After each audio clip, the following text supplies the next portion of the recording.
Bismillahirrahmanirrahim. Assalamualaikum warahmatullahi wabarakatuh. Waalaikumsalam warahmatullahi wabarakatuh. Alhamdulillahi rabbil alamin. Hamdan katsiran tayyiban mubarakan fih. Mubarakan alaih kama yuhibbu rabbuna wa yardah. Ashhadu an la ilaha illallah wahdahu la syarika lah. Wa ashhadu anna Muhammadan abduhu wa rasuluh. Allahumma salli wa sallim ala sayyidina wa habibina wa maulana Muhammad wa ala alihi wa sahbihi ajma'in. Allahumma inna nas'aluka ilman nafi'a wa na'udzubika min ilmin la yanfa'. Allahumma alimna ma yanfa'una wanfa'na bima 'allamtana. Allahumma inna nas'aluka imanan kamila wa yaqinan sadiqa wa niyatan khalisah wa azimatan rashidah wa qalban khashi'a wa lisanan dzakira wa amalan salihan mutaqabbala wa rizqan wasi'an halalan thayyiban mubarakah. Amma ba'du, para pemirsa yang berbahagia, alhamdulillah, marilah kita selalu bersyukur kepada Allah atas segala nikmatnya yang sangat banyak diberikan kepada kita semua, sehingga pada pagi hari ini kita bisa berjumpa kembali dalam acara kajian kitab online, yaitu kita membahas kitab Al-Wajiz fi Idah Qawaid Al-Fiqh Al-Kulliyah. Kita sampai pada salah satu cabang kaidah dari penjelasan kaidah al-masyaqqah tajlibut taisir, bahwa kesulitan kesusahan akan menyebabkan kemudahan. Kaidah ini saya kira kaidah yang penting, yang mana sangat relevan dengan fenomena dan dinamika dalam kehidupan kita sehari-hari, yang merupakan penjelasan dari kaidah yang sebelumnya, yaitu ad-darurat tubihul mahdurah.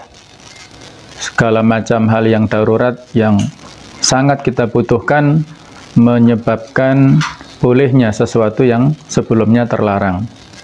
Kemudian yang sesudahnya adalah ad-darurat tuqaddaru biqadriha. Darurat itu ditakar mengikuti kebutuhannya atau kadarnya, ukurannya. Nah, di sini kaidah yang penting kalau bisa kita hafalkan ya masing-masing kaidah ini, yaitu al-hajatu tanzilu manzilatad darurah. Kebutuhan itu menempati posisi sesuatu yang darurat.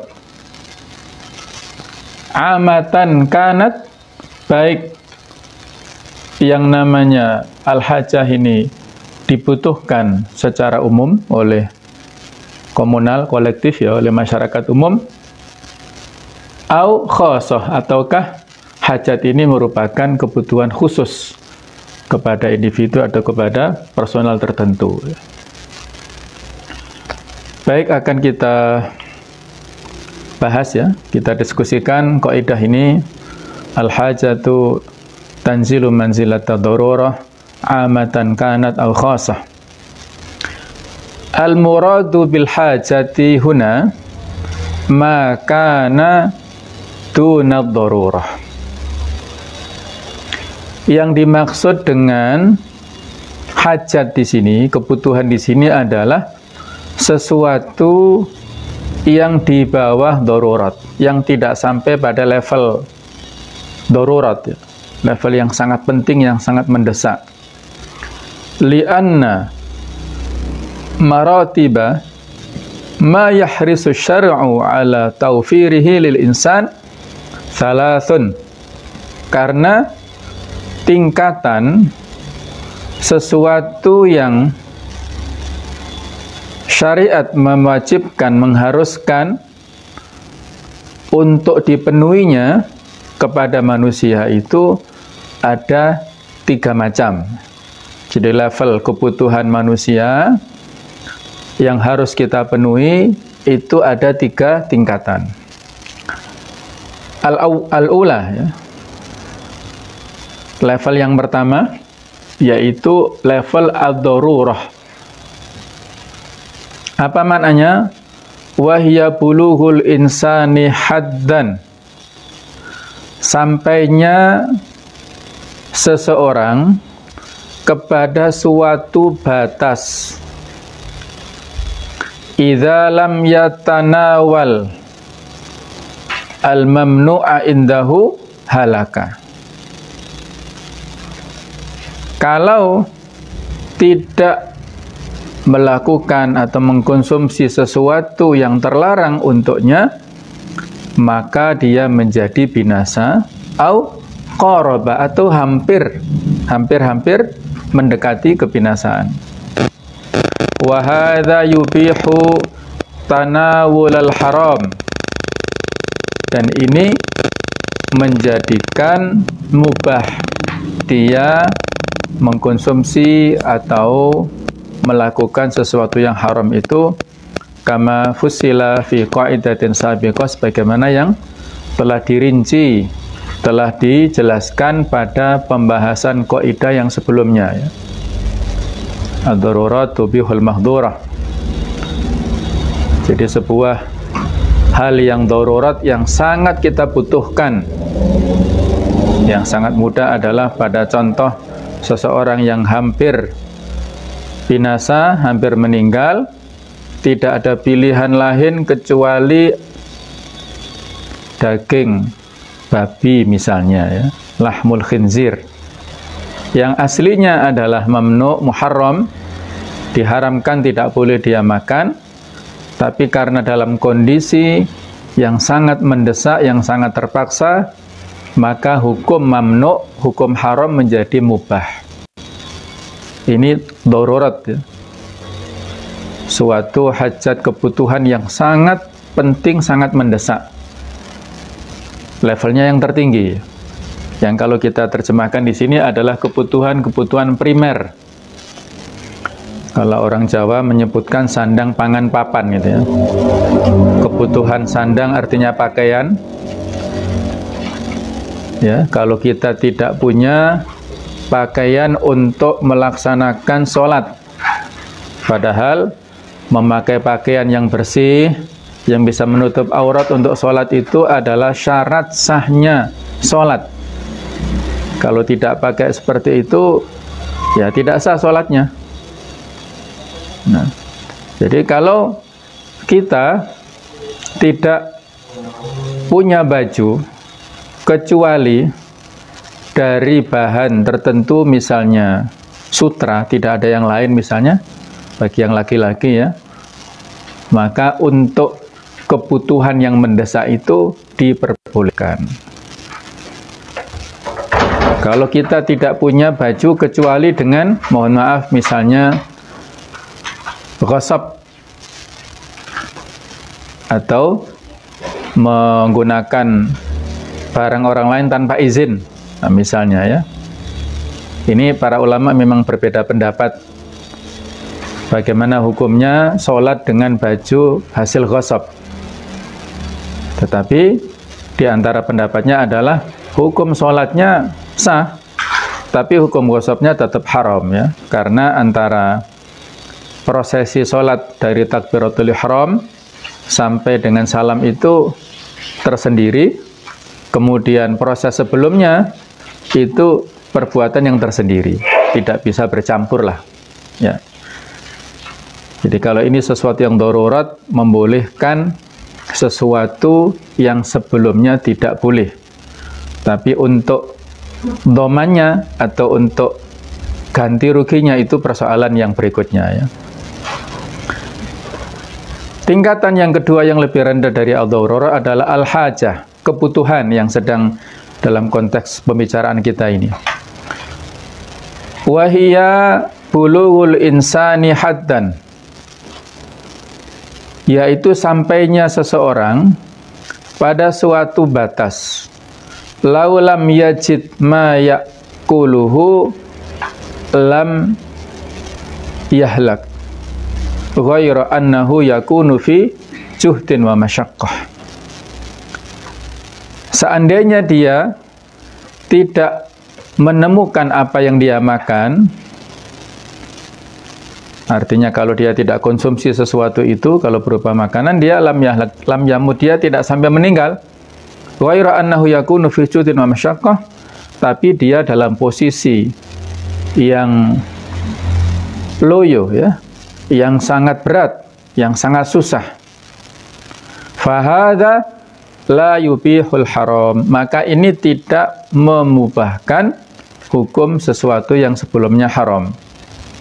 Walakinnahu yasughul khuruj ala ba'dil qawaid al-amah, akan tetapi, ya, ini bisa menyebabkan keluarnya atas sebagian kaidah-kaidah yang umum, artinya sebuah pengecualian, ya.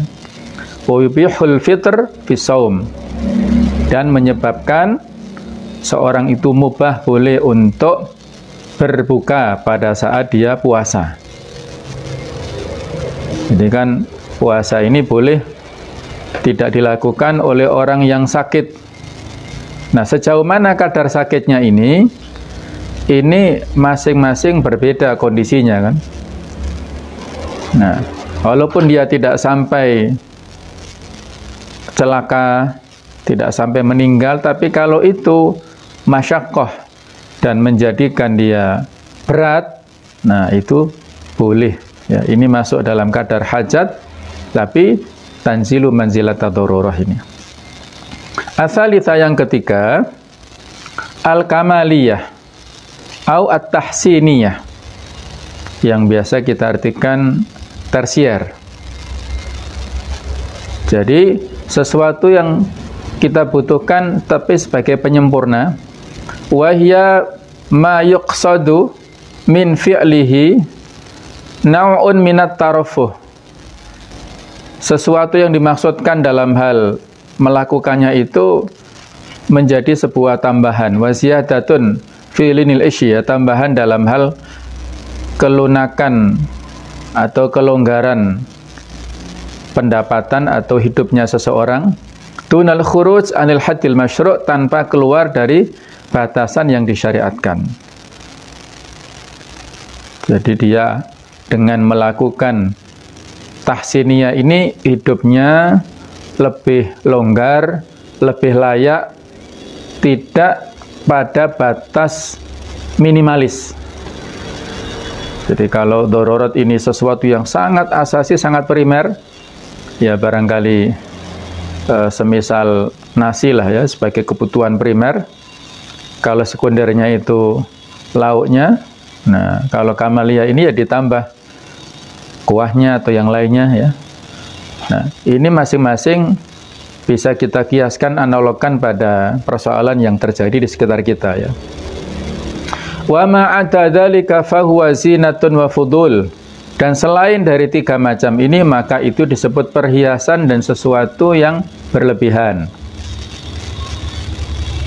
Masing-masing memang berbeda antara kebutuhan keluarga muda, keluarga kecil, dengan keluarga besar, itu berbeda, ya. Masing-masing kita alokasikan sesuai dengan kebutuhannya.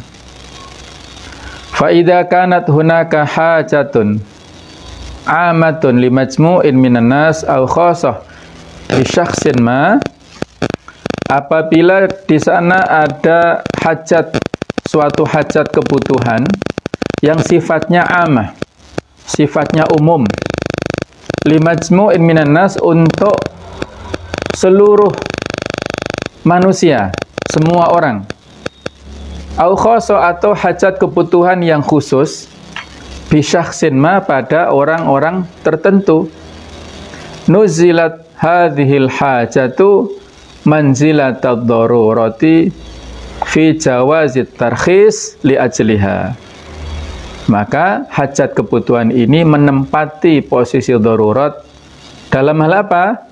Fi jawazi at-tarkhis, bolehnya keringanan, rukhsah li ajliha, karena keberadaan hajat itu.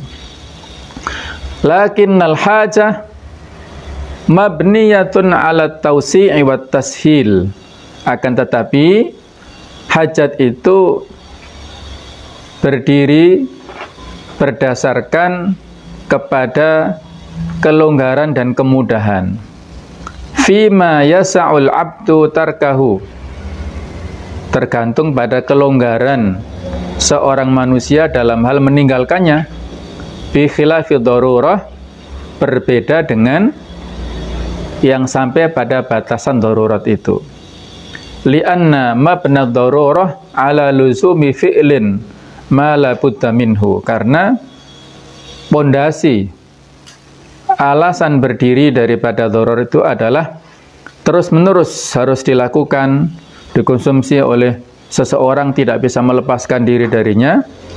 Litakhallus min uhdatin talzimul abda wala yasa'ahu atark. Seorang manusia harus melakukannya, tidak bisa meninggalkannya sama sekali. Itu kalau darurat, kalau hajat itu masih bisa ditinggalkan. Nah, inilah penjelasan dari kaidah ini ya, yang mana akan bisa kita korelasikan dengan contoh-contoh aplikatif yang terjadi di sekitar kita. Wa min furu'i hadhil qaidati wa amthilatiha, di antara cabang-cabang kaidah ini dan contoh-contohnya.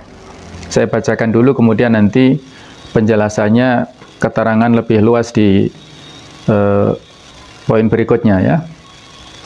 Masyru'iyatul ijarah, disyariatkannya, dilegalkannya transaksi dalam bentuk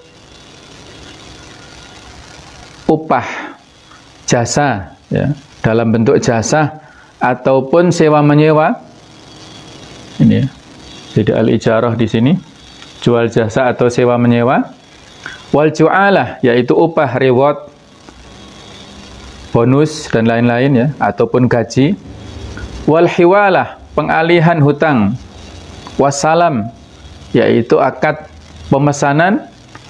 Wa nahwiha, dan yang lain-lain semisal dengan itu. Juwizat ala khilafil qiyas, diperbolehkan yang mana itu menyelisihi al-qiyas, analog. Li umumil haja, qiyas kemana? Qiyas ke jual beli maksudnya ya. Li umumil haja ila dalik, dikarenakan keumuman kebutuhan di dalam masalah-masalah itu. Wal hajatu idza ammat kanat kadarurah, dan kebutuhan apabila sudah menyebar luas, merata, mendominasi sebuah masyarakat, maka posisinya seperti darurah. Li'anna al-ijarah wassalam bai'u ma'dumin, karena ijarah dan salam ini adalah sebenarnya jual beli sesuatu barang yang tidak ada. Bai'u ma'dum wa bai'ul ma'dum batil, dan jual beli sesuatu yang ma'dum, yang tidak ada, itu hukumnya batil. Walakinnahu juwizahuna, akan tetapi diperbolehkan di sini lihajatin nas, karena kebutuhan orang-orang, manusia semuanya ya. Wal ju'ala fiha jahalah, sedangkan ju'ala, pemberian upah di sini adalah ada unsur jahalah, ketidaktahuan, ketidakpastian ya, mirip dengan horor. Wa fil hiwalah, dan dalam hal hiwalah, pengalian hutang itu bai'u dainin bidain, menjual hutang dengan hutang. Wa huwa mamnu'un, dan itu aslinya hukumnya terlarang. Walakinnahu juwizahuna li umumil hajah, tetapi diperbolehkan di sini karena keumuman hajat. Para pemirsa yang berbahagia, insyaallah sebagian kita sudah paham dengan penyampaian sekilas dari arti contoh ini.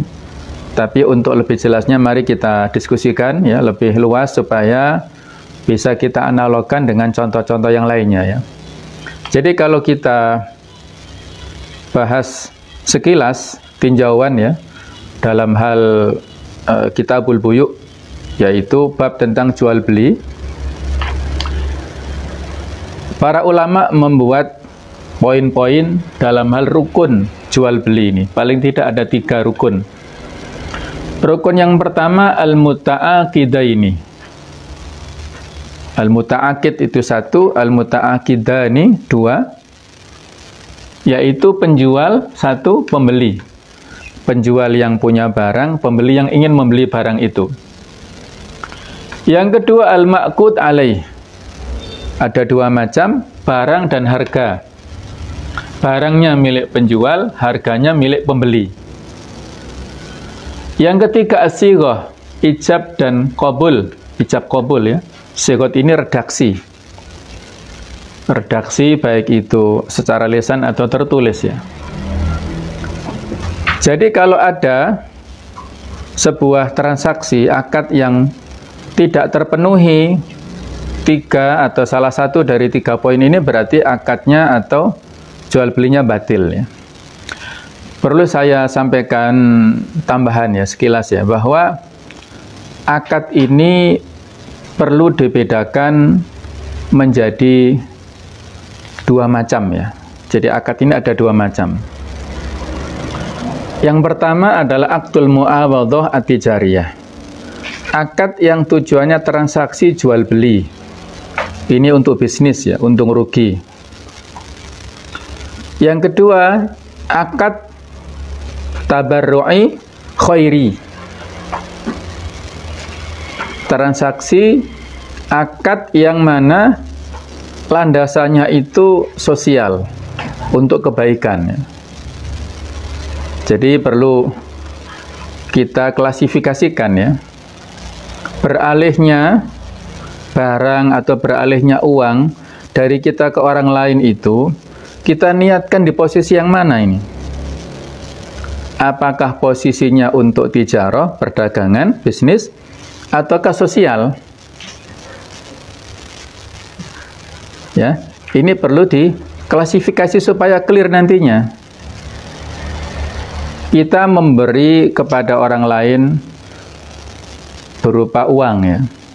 Ini masih kaitannya dengan kaidah yang sebelumnya ya. Kita ngasih uang 1 juta kepada orang lain, itu hukumnya hibah ataukah hutang?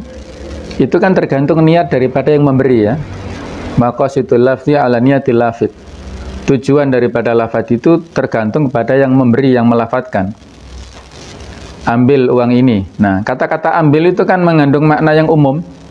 Apakah ambil cuma-cuma berupa hibah, maka yang menerima tidak harus mengembalikan ya, tidak ada kewajiban. Ataukah mengambilnya itu niat daripada pemberi adalah memberi hutang, maka penerimanya wajib mengembalikan kepada yang menghutangi. Itu kembali kepada yang memberi ya. Baik, kalau sudah diposisikan niat daripada pemberi itu adalah meminjami dalam bentuk utang, kira-kira kita coba berpikir ya, diskusilah kita di sini ya. Orang yang memberi hutang kepada orang lain itu masuk di akad yang mana kira-kira? Akad tijarah atau akad sosial tabarruk ini kira-kira? Itu harus clear juga. Karena ada pada umumnya orang yang datang ya, kemudian minta tolong supaya diutangi kan butuh ya.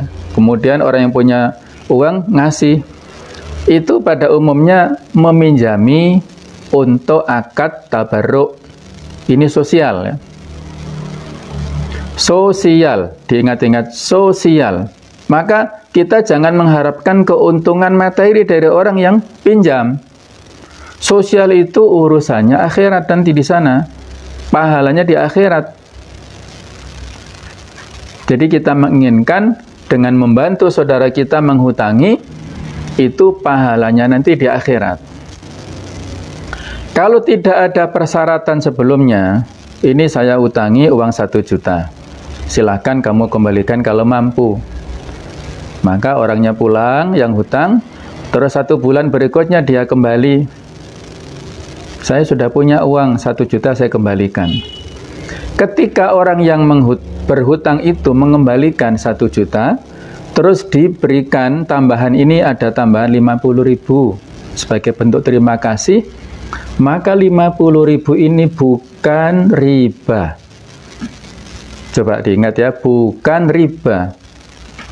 Riba itu kalau ada perjanjian sebelum akadnya ini. Kamu saya utangi 1 juta ya, tapi kalau kamu kembalikan 1 bulan nanti bayar kepadaku tambahi 1.050.000. Nah, itu kalau ada perjanjian, persyaratan, kesepakatan pada saat transaksi, itulah bentuk riba. Tapi kalau tidak ada perjanjian, tidak ada persyaratan, tidak ada kesepakatan di awal, tiba-tiba orang yang datang bayar hutang itu ngelebihi 50.000 bentuk terima kasih rasa syukurnya, maka di sini tidak berupa riba, tapi hadiah. Boleh seperti itu ya. Nah, jadi ini harus clear dulu. Nah, apakah hutangnya itu yang kita kasihkan kepada orang yang berhutang itu untuk modal usaha misalnya ya, dalam bentuk mudharabah, si pemodal ngasih usaha, kemudian mudharibnya pelaku usaha itu memutar modalnya itu, nanti disepakati marginnya berapa, apakah pemilik modal 60, pelaku usaha 40%, itu fleksibel ya, antarodin. Jadi di sini tergantung pada kesepakatan masing-masing. Nah, kalaupun ada kerugian dalam mudharabah ini, kerugiannya ditanggung bersama. Bagi pemodal usaha rugi utang, rugi uangnya hilang. Bagi pelaku usaha dia rugi tenaga. Ini sudah ada kesepakatan. Jadi kalau dia itu mudharabah ditanggung bersama, tapi kalau qardul hasan, pemberian utang cuma-cuma, ini kalaupun dia rugi, pelaku usaha tadi ya, misalnya dia utang itu akadnya qardul hasan, kalau dia rugi maka dia tetap mengembalikan kepada pemilik modal. Nah, inilah bedanya ya, konsekuensinya masing-masing berbeda. Baik, jadi sekali lagi kita dalam berinteraksi akad ini perlu kita clearkan ya, apakah masuk dalam bab bisnis atau dalam bab sosial. Nah, batasan-batasan, tidak boleh ada unsur kedzaliman, tidak ada unsur ribawi ya, tidak ada unsur gharar, jahalah, tidak ada unsur maisir, perjudian dan sebagainya. Ini memang rata-rata kebanyakannya ada di dalam bab jual beli. Karena kalau sosial ya sepertinya susah bentuknya ya. Apakah kita sudah bertujuan sosial kok ada unsur-unsur untuk mendolimi, itu kan sepertinya agak jauh ya. Jadi mohon maaf, misalnya ada yang berpendapat, sebagaimana kebiasaan di sekolah-sekolah SD atau TK misalnya ya, ada pertemuan anak-anak misalnya ya, kemudian ada kesepakatan untuk tukar kado menjelang liburan misalnya. Untuk tukar kado batasannya tidak lebih dari 20.000, tidak kurang dari 10.000 misalnya. Ternyata masing-masing bawa, si A mendapatkan dia beli 20.000, tapi hadiahnya yang dia terima 20.000 itu ya, dia sudah beli terus dikasihkan temannya. Temannya ngasih ke dia harganya senilai 10.000. Nah, ini mohon maaf ada sebagian yang mengatakan tidak boleh. Ada unsur riba di situ dan ada unsur ghorornya. Nah, menurut saya ini saya kira berlebihan ya dalam menghukumi seperti ini.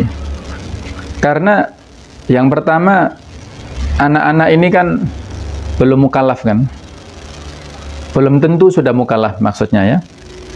Jadi jual beli diantarkan ini ada perinciannya ya, antara kalau ini dihukumi di sini, pembeli penjual ini kan harus sudah mukallaf atau paling tidak mumayyiz lah ya. Kalau yang masih kecil masih belum ya. Oke, kalau itu sudah terpenuhi, nah posisinya harus kita clearkan dulu. Ini masalah jual beli ataukah sosial? Ya. Ini masalah yang kategori jual beli atau sosial, ini harus di-clearkan.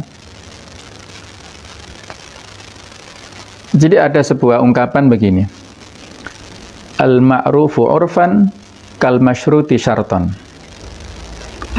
Sesuatu yang dianggap baik menurut urf, tradisi, maka itu adalah seolah menjadi syarat yang harus dipenuhi.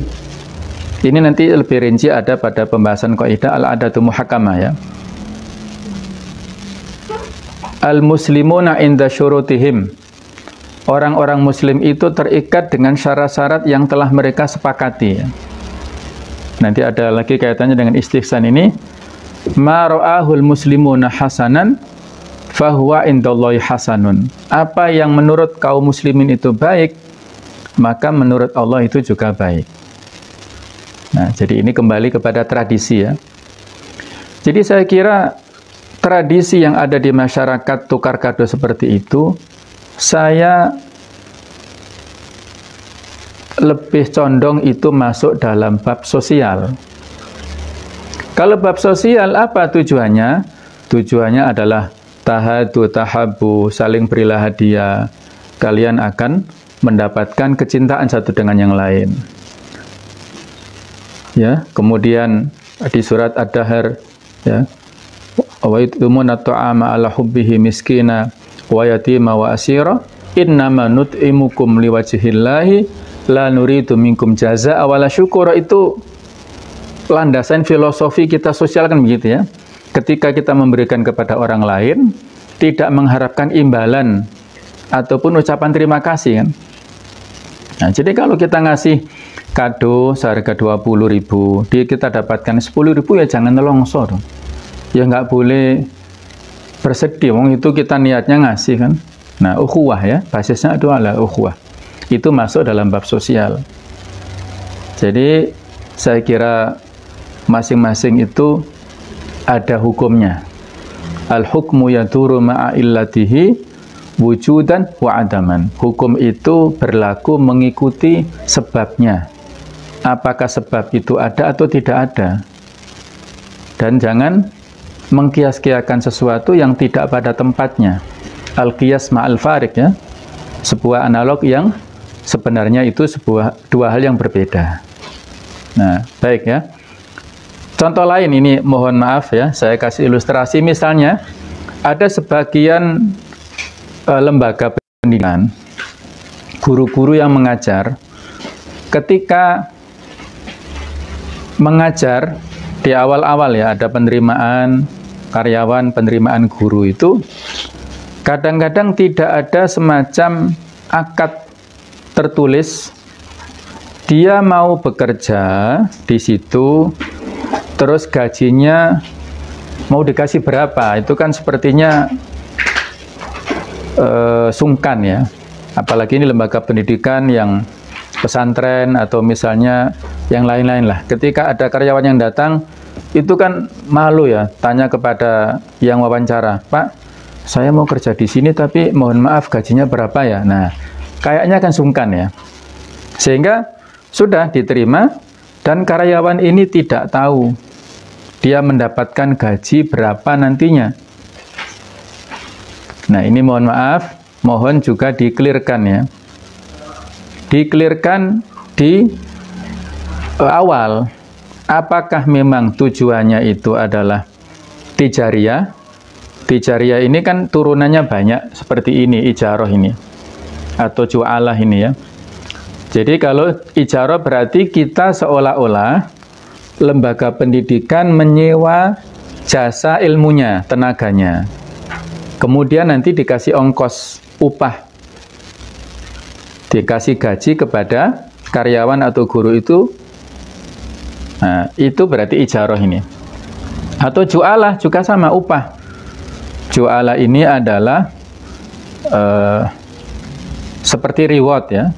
Orang yang sehabis melakukan sesuatu maka dikasih. Ya seperti misalnya mohon maaf pembantu rumah tangga harian, berapa hariannya. Kadang-kadang kan kita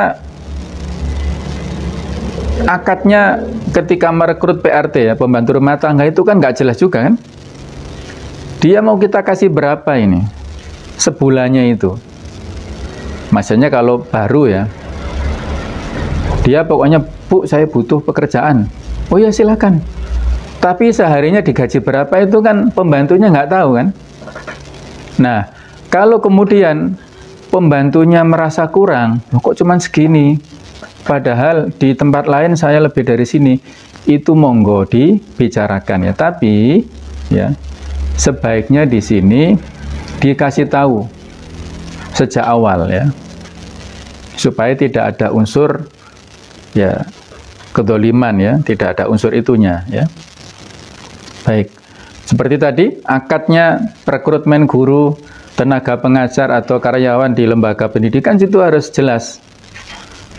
Dia kerja selama sepekan berapa hari, jam berapa sampai jam berapa. Kalau dia ngajar itu berdasarkan jam atau tidak. Kalau berdasarkan jam itu 1 jamnya berapa, itu sebisa mungkin harus clear ya. Kalau memang tujuannya itu sosial, pengabdian, ya monggo. Maka kalau berapapun yang diterima ya jangan nelongso kan gitu ya. Tujuannya adalah untuk sosial. Nah ini kadang-kadang yang kita pakai ya. Kita pakai si pesantren merasa mendolimi kepada gurunya, guru merasa terdolimi. Nah ini kan nggak enak ya. Ilmu yang kita sampaikan kan seolah-olah tidak barokah kan begitu ya. Jadi ini catatan kita semua ya. Baiklah para pemirsa yang berbahagia ya. Ini kita kembali ya, kita bahas beberapa contoh yang dituliskan di buku ini, yaitu sewa menyewa, kemudian upah gaji, pengalihan hutang ya. Pengalihan hutang ini misalnya si A, ada 3 orang lah ya, si A, B, dan C ya. Si A ini punya hutang kepada B, kemudian gimana? B itu punya hutang ke C. Maka supaya tidak perlu membayar kepada si B, maka dialihkan ya. Pokoknya begitulah ya, saya kalau mengilustrasikan malah bingung sendiri ya. Jadi kalau ada 3 orang yang berteman ya, antara si A, si B, dan si C ini, jadi tidak langsung kepada yang berhutang, tapi kepada pihak ketiga yang supaya lintas lah pengalihan hutang, nah, begitu ya. Ada sebuah hadis, matlul ghaniyyi dzulmun, mengulur-ulur pembayaran hutang dari orang yang mampu itu adalah sebuah kezaliman. Jadi tidak boleh mengulur-ulur. Nah, akan tetapi wa idza utbi'a ahadukum ila mali'in, ketika salah seorang di antara kalian diikutkan, dialihkan hutangnya kepada orang yang mampu, falyatabi, maka hendaklah dia mengikutinya. Hadis riwayat Bukhari. Atau riwayat lain ada disebutkan wa idza uhila falyahtal, maka apabila dialihkan hutangnya maka hendaklah dia terima ya. Kalau dia sulit membayar hutang kemudian dialihkan, kamu ambil saja, ambil utangnya dari sana karena dia punya tanggungan kepadaku. Jadi dia punya tanggungan kepadaku, ambil saja utangnya langsung ke sana, dia nggak usah bayar ke aku misalnya. Nah itu boleh saja ya. Kalau dia si yang menanggung itu punya tanggungan, maka disebut dengan hawalah muqayyadah. Tapi kalau dia tidak punya tanggungan, maka disebut hawalah mutlaqah. Nah, biasanya di sini antara pihak perbankan dan 2 nasabah. Jadi kalau ada nasabah A punya hutang ke bank, nah, kemudian nasabah B punya hutang ke A ini, supaya si B nggak usah bayar ke A, maka utang si A ini ke bank itu banknya narik ke B. Nah, itu namanya hawalah muqayyadah, hawalah yang terbatas ya, atau hiwalah boleh ya. Jadi akad-akad ijarah, ju'alah, hawalah, dan salam ini itu adalah bai'u ma'dum, jual beli sesuatu yang tidak ada barangnya. Ini kan, di antara syarat ini kan ma'dum ini masuk di bab ini, ma'qud alaihi. Jadi kalau salam ini kan contohnya pemesanan ya, order. Salah satu persyaratan yang perlu untuk dimiliki oleh penjual itu dia itu punya barang. Ya, punya barang. Barang itu statusnya punya dia. Tapi kalau orang yang jual beli dalam bentuk praktek salam ini, barang ini itu kan belum ada padanya. Ainul ghaib, jadi sesuatu barang yang belum ada pada dirinya kan. Ini biasanya di bisnis online ya, dropship dan sebagainya itu. Jadi ada order pembeli kepada penjual, saya ingin membeli lampu misalnya. Padahal penjualnya belum ada padanya, tapi dia sudah punya langganan, kolak di mana dan sebagainya. Baik, saya akan sediakan dalam waktu sekian misalnya. Maka diorderkan, ya, penjual mengorder kepada suppliernya itu, ketika datang langsung diberikan kepada pembeli atau langsung dropship dari supplier langsung ke pembeli. Nah, itu masuk dalam bab salam ini ya, pemesanan. Aslinya ma'qud alaih kan belum ada pada saat transaksi kan.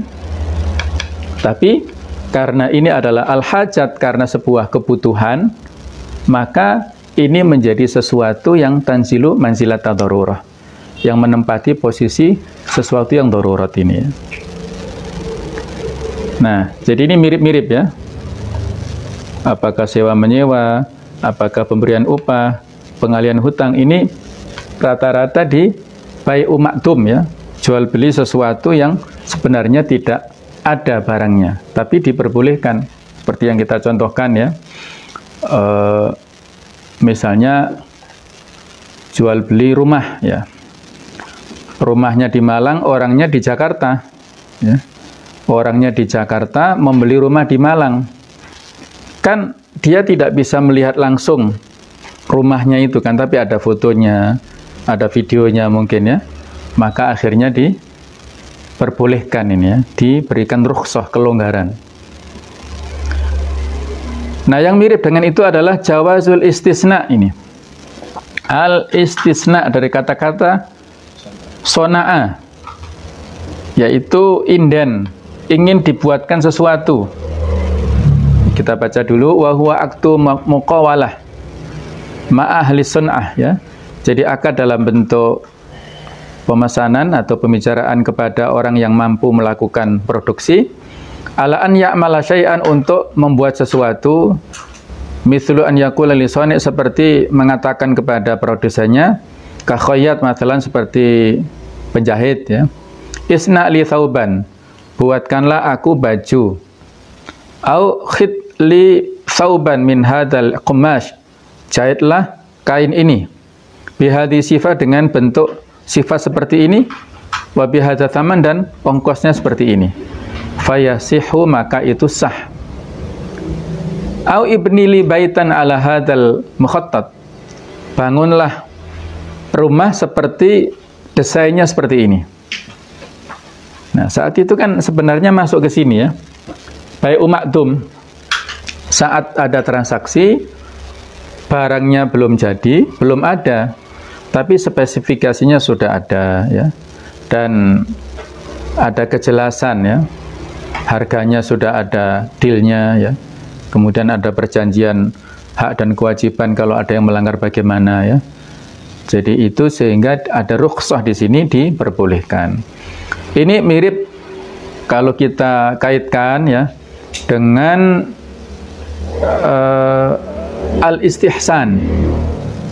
Saya tuliskan di sini supaya ingat pembahasannya. Sudah kita singgung beberapa, mungkin pada awal-awal pertemuan ya. Al-istihsan itu salah satu di antara mashadirul hukmi, walaupun di sini ada khilafiyah. Jadi menganggap suatu hukum ya, menjadi baik. Menurut madhab Hanafi ini menjadi dasar hukum, menurut madhab Syafi'i ini tidak boleh. Kata Imam Syafi'i, man istahsana faqad syara'a. Barang siapa yang membuat hukum istihsan, maka berarti dia membuat hukum baru. Syara'a artinya membuat syariat tersendiri. Tapi perbedaan dalam hal membolehkan atau melarang ini sebenarnya bukan pada intinya, tapi pada batasannya saja ya. Pada batasan istihsan itu atau definisinya seperti apa. Nah itu ya. Jadi kalau perbedaannya bukan pada masalah yang substansi, tapi hanya batasannya. Istihsan itu secara umum begini maknanya ya. Jadi udulul mujtahid minal qiyas al-jali ilal qiyas al-khafi. Beralihnya seorang mujtahid pada batasan atau pada konsekuensi qiyas yang jelas, analog yang jelas, menuju kepada analog yang samar. Seperti itu tadi ya. Beralihnya ijara ju'ala hiwala ini dari akad jual beli kepada akad yang ada unsur tadinya, ada sosialnya, ada kebutuhannya itu ya. Atau dari hukum yang global menuju hukum yang dikecualikan. Nah, jadi seperti itu ya. Istihsan ini sebenarnya bukan berdiri sendiri, tetapi dia adalah penjelasan daripada qiyas, analog itu. Yang mana tadi sudah saya sampaikan bahwa ma ra'ahul muslimuna hasanan fahuwa indallahi hasan. Apa yang menurut orang-orang mukmin itu sebuah hal yang baik, maka menurut Allah itu adalah baik. Karena tidak mungkin orang-orang muslim itu sepakat dalam hal-hal yang maksiat ya. Mereka itu insya Allah sepakat dalam hal-hal yang baik, hal-hal yang bermanfaat untuk semuanya ya.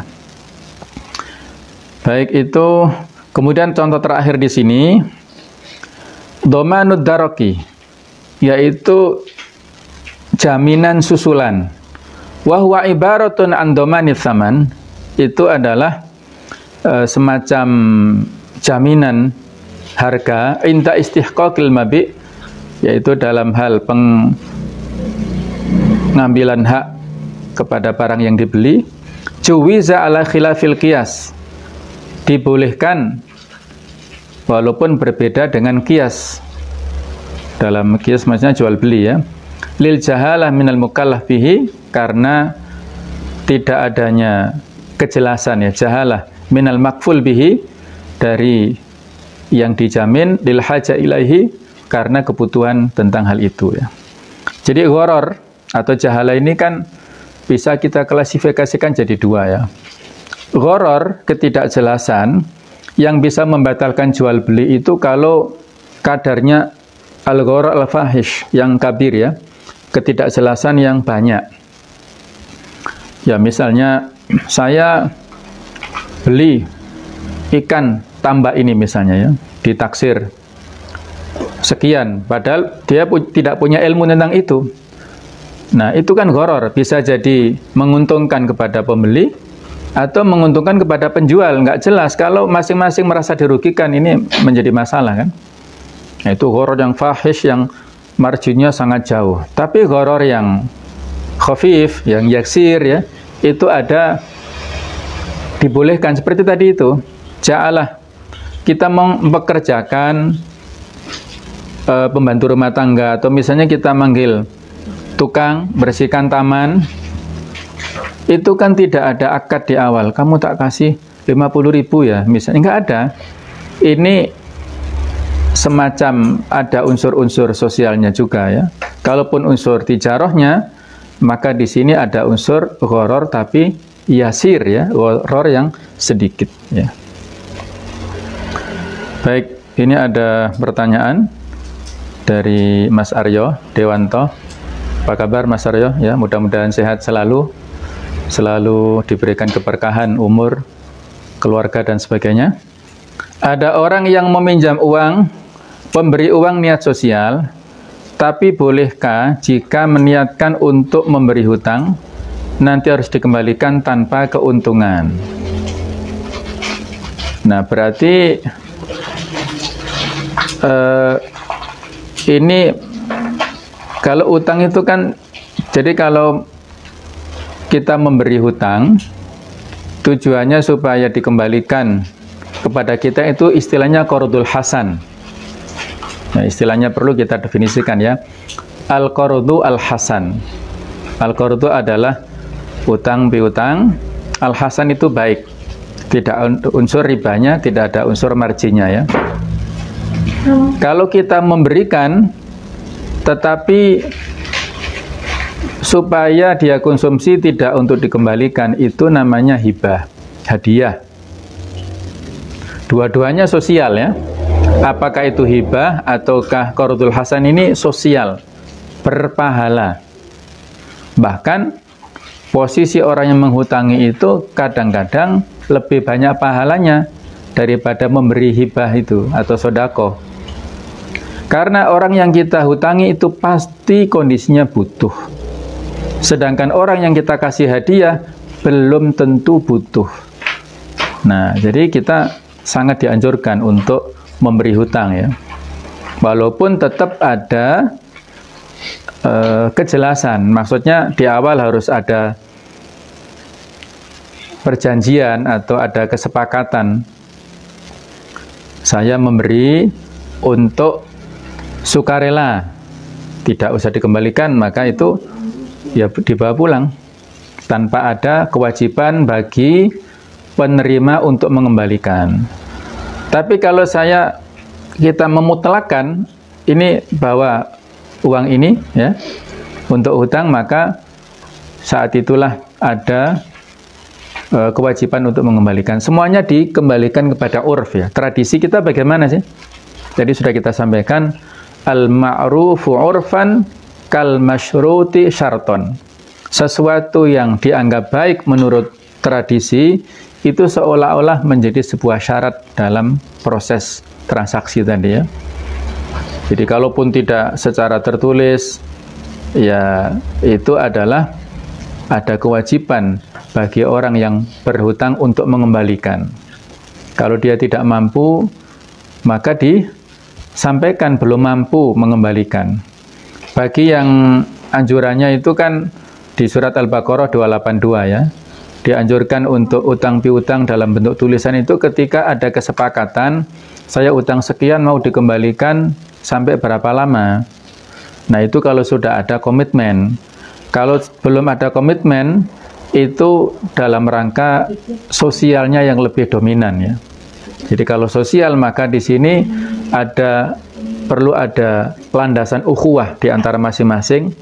Kemudian ada landasan untuk saling ta'awun ya, saling membantu di antara satu dengan yang lain, supaya kalaupun ada sesuatu yang mengganjal nanti, itu semuanya diniatkan dalam rangka untuk mendapatkan tambahan pahala dari Allah Subhanahu wa taala.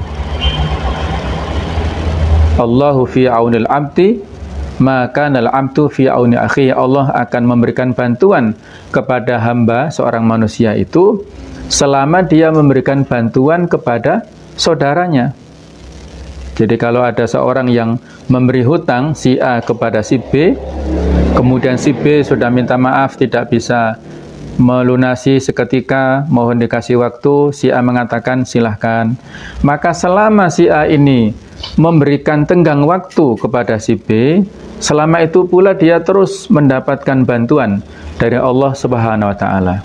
Tidak terputus. Karena dia membantu saudaranya, maka Allah memberikan jaminan bantuan kepadanya. Nah, jadi pahalanya terus-menerus.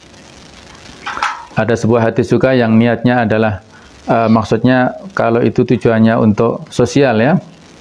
La an yamshi ahadukum fi hajati akhihi khairun lahu min an ya'takifa fi masjidi hadza syahran aw kama qala. Seandainya ada salah seorang di antara kalian yang berjalan untuk memenuhi kebutuhan saudaranya. Saudara kita butuh sembako saat ini, kita orderkan kita belikan atau kita apakan kemudian kita kirim misalnya, apakah kita berhasil memenuhi kebutuhan saudara kita ataukah tidak berhasil? Dia minta bantuan tolong apa untuk bantuan hukum atau advokasi misalnya, sudah kita lobby-lobby ternyata belum berhasil, maka semua proses itu sudah berpahala. Allah tidak melihat hasilnya ya, tapi Allah melihat proses kesungguhan kita menolong itu.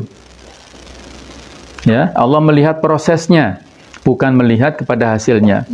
Maka siapapun yang memberi bantuan kepada saudaranya, berjalan, naik kendaraan, berusaha untuk memenuhi kebutuhan saudaranya, khairun lahu, lebih baik untuknya daripada beriktikaf di Masjid Nabawi di Madinah selama 1 bulan berturut-turut. Ya susah sekali ya untuk iktikaf di Masjid Nabawi selama 1 bulan itu ya. Nah, orang yang memberi bantuan kepada saudaranya itu lebih baik daripada dia beriktikaf selama 1 bulan di Masjid Nabawi itu. Allahu a'lam bishawab. Inilah yang perlu untuk kita perhatikan ya di dalam niatnya ya. Jadi niatnya memang betul-betul dalam rangka untuk membantu ukhuwah Islamiyah. Kalaupun tadi soal kita meminjami tadi, memang pinjaman utang itu ya harus dikembalikan oleh yang berhutang kan. Kalau niatnya hibah, maka tidak ada kewajiban hibah ataukah hadiah ataupun sedekah. Ini mirip-mirip ya. Mirip-mirip, kalau sedekah itu biasanya identik dengan orang yang butuh yang kita kasih itu ya. Infak itu lebih luas. Ya, lebih luas dari itu kebutuhannya, infak fisabilillah untuk masjid dan sebagainya, itu infak. Kalau sedekah itu untuk fakir miskin, untuk du'afa, janda-janda miskin, anak yatim dan sebagainya, itu konteksnya adalah sedekah. Baik, ada lagi yang bertanya? Saya persilahkan.